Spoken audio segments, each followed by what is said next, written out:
ये आकाशवाणी जयपुर अजमेर है। अब आप सुनेंगे विधानसभा में आज की कार्यवाही की समीक्षा। इसका आलेख तैयार किया है पत्रकार जोरा राम ने और वाचन स्वर है अब्दुल हनीफ का। राजस्थान की 15वीं विधानसभा के बजट सत्र में आज सदन में विधानसभा सदस्यों ने अपने क्षेत्र की समस्याओं और जनहित के प्रश्न किए तथा संबंधित मंत्रियों ने उनका जवाब दिया।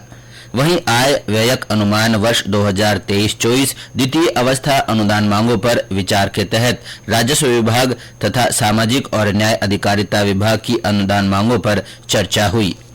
सामाजिक न्याय और अधिकारिता विभाग की मांग पर चर्चा की शुरुआत करते हुए विधायक ज्ञानचंद पारख ने नवजीवन योजना के तहत इसके प्रावधानों को बढ़ाए जाने की मांग करते हुए कहा कि इसके अनुपात में बजट का प्रावधान किया जाना चाहिए ताकि इसका समान रूप से लाभ मिल सके।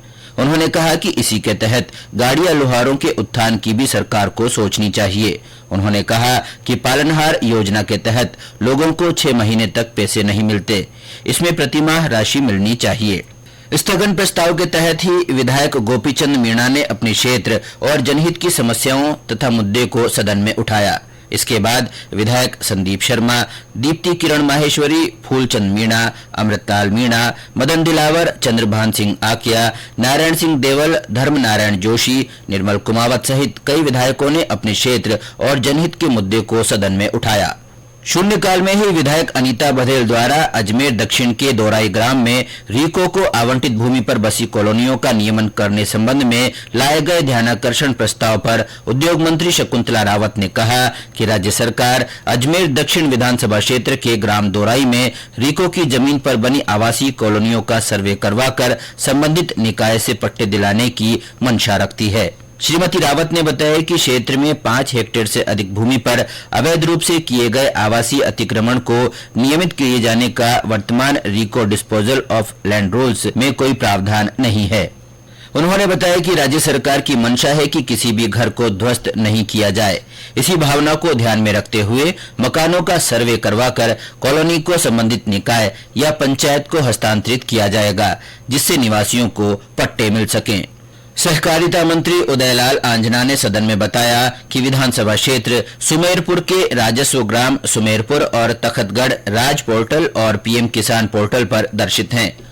उन्होंने बताया कि सुमेरपुर में अब तक 270 किसानों के आवेदन प्राप्त हुए हैं, जिनमें से 248 किसानों को 32 लाख रुपए की किश्त राशि तथा तख्तगढ़ के 637 किसान आवेदकों में से 582 किसानों को 84 लाख रुपए की किश्त राशि हस्तांतरित की गई है। इससे पहले विधानसभा की कार्रवाई दोपहर 11 बजे प्रश्नकाल से शुरू हुई, जिसमें 23 विधायकों ने अपने प्रश्न रखे और लगभग सभी प्रश्नों का संबंधित मंत्रियों ने जवाब दिया। इस दौरान कौशल नियोजन और उद्यमिता राज्य मंत्री अशोक चांदना ने विधानसभा में कहा कि मुख्यमंत्री युवा संबल योजना के तहत जयपुर जिले में 57,000 से अधिक पात्र आवेदकों को अब तक बेरोजगारी भत्ते से लाभान्वित किया जा चुका है। उन्होंने कहा कि इनमें से 34,787 आवेदक तो 2 साल तक ये भत्ता प्राप्त कर चुके हैं और वर्तमान में 22,460 आशार्थी यह भत्ता प्राप्त कर रहे हैं। उन्होंने स्पष्ट किया कि इंटर्नशिप नहीं कर पाने के कारण किसी बेरोजगार आशार्थी का भत्ता नहीं रोका गया। वह प्रश्नकाल में पूरक प्रश्नों का जवाब दे रहे थे। उन्होंने बताया कि इंटर्नशिप के लिए 23 जिले और 23 विभाग निर्धारित किए गए हैं।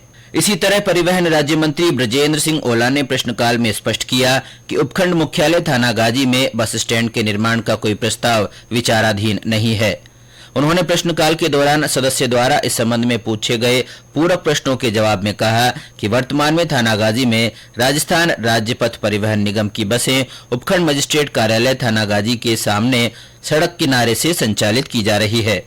ऊर्जा राज्य मंत्री भंवर सिंह भाटी ने विधानसभा में अवगत कराया कि विधानसभा क्षेत्र नीमका थाना में 33/11 केवी जीएसएस का निर्माण इसी माह तक पूरा कर लिया जाएगा। उन्होंने बताया कि इसी विधानसभा क्षेत्र में 33/11 केवी सबस्टेशन मंडोली और कोला की नांगल का निर्माण आगामी वर्ष में किया जाना प्रस्तावित है।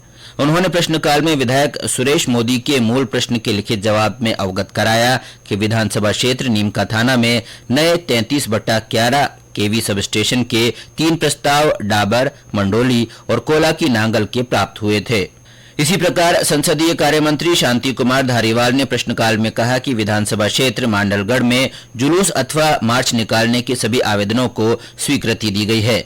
उन्होंने कहा कि विधानसभा क्षेत्र मांडलगढ़ में किसी गांव के किसी भी स्थान पर राजनीतिक, धार्मिक और सामाजिक जुलूस तथा मार्च निकालने और ध्वनि यंत्र बजाने पर पाबंदी नहीं है, केवल पूर्वानुमति लेना आवश्यक है। वह विधायक गोपाल लाल शर्मा के पूरक प्रश्न का गृह मंत्री की ओर से जवाब दे रहे थे। शिक्षा मंत्री डॉक्टर बी.डी. कल्ला ने विधानसभा में आश्वस्त किया कि रीट परीक्षा का परिणाम आते ही काउंसलिंग के पश्चात प्रदेश में तृतीय श्रेणी शिक्षकों के सभी 39,000 रिक्त पदों को भरा जाएगा। डॉक्टर कल्ला ने प्रश्नकाल के दौरान इस संबंध में सदस्य द्वारा पूछे गए पूरक प्रश्न के जवाब में कहा, रीट की परीक्षा संपन्न की जा चुकी है। उन्होंने आश्वासन दिया कि सूरजगढ़ विधानसभा क्षेत्र में रिक्त तृतीय श्रेणी के अध्यापकों के पदों पर शीघ्र ही नियुक्ति दी जाएगी। प्रश्नकाल में ही नगरीय विकास और आवासन मंत्री शांति कुमार धारीवाल ने विधानसभा में आश्वस्त किया कि द्रव्यवती नदी परियोजना क्षेत्र में अतिक्रमण को हटाया जाएगा। उन्होंने कहा कि अतिक्रमण की पहचान के लिए जयपुर विकास प्राधिकरण के माध्यम से सर्वे करवाया जाएगा। श्री धारीवाल ने विधायक नरपत सिंह राजवी के पूरक प्रश्न के जवाब में कहा कि जेडीए के सर्वे में यदि द्रव्यवती परियोजना क्षेत्र में किसी अवैध बस्ती का पता चलता है तो उसे निश्चित रूप से हटाया जाएगा। उन्होंने कहा कि परियोजना क्षेत्र में प्रोजेक्ट के तहत विकास कार्य करवाया गया है। इससे पहले उन्होंने श्री राजवी के मूल प्रश्न के लिखित जवाब में कहा कि वर्ष 2015 में द्रव्यवती के सौंदर्यीकरण के लिए जो प्रोजेक्ट बनाया गया था उसी के तरह काम करवाया जा रहा है। उन्होंने गत 4 वर्षों में द्रव्यवती नदी पर किए गए विकास कार्यों तथा द्रव्यवती परियोजना क्षेत्र में अतिक्रमणों को हटाने के लिए की गई कार्रवाई का विवरण सदन के पटल पर रखा।